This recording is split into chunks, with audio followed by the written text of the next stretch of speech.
Yes, I've considered the application, denied accused bail, and the application raised by the defense counsel. I note that a bail is a constitutional right to an accused person. It should only be denied where there are compelling reasons. The accused were arrested on 12 April and the day before this crime. That is within 1 day. They are pleaded not guilty and they are pressured to be not saying otherwise. The accused reason for the prosecution's reason for denying them bail was the fear of witness.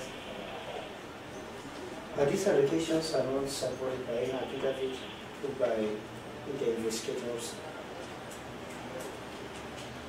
But the children's officer has a way of protecting the community. The school administration is also there. There are high chances also that the accused person there are 2 witnesses may be interdicted after this. That would be a paper way where witness interference will not be feared at all. And for that reason, I find that the application to deny the accused bail is not merited. I disallow the application. The accused will be admitted to bail. And I hereby admit them to a bail of 100,000 each, with a surety similar amount. In the alternative, they may have a cash bail of 20,000 each, pending hearing and determination of their case. They are admitted to bail. Criminal number 608 of 2023, Ontara Marube. Yes.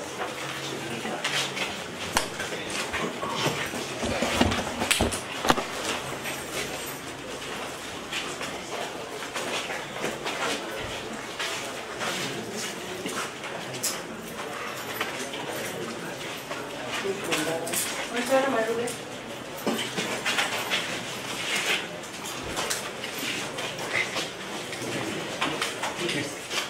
Unaelewa Kiswahili? Please. Hauelewi Kiswahili?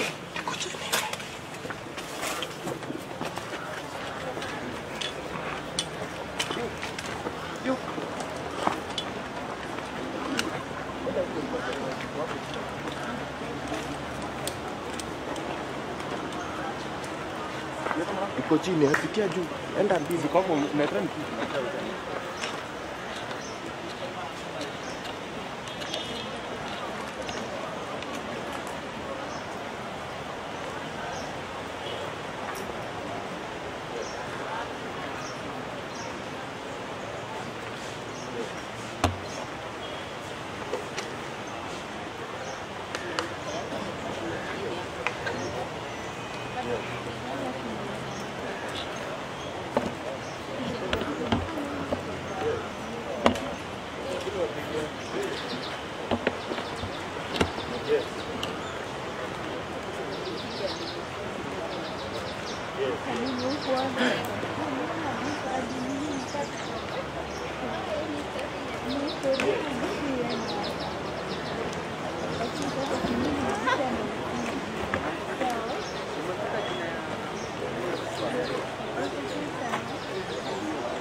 kama sina kanini watu. Hapo ni kwa nyori hapo kwa nini? Hapo hapa yake. Hapo ni kwa.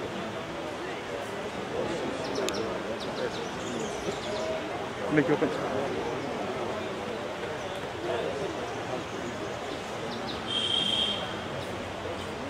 Haina shida.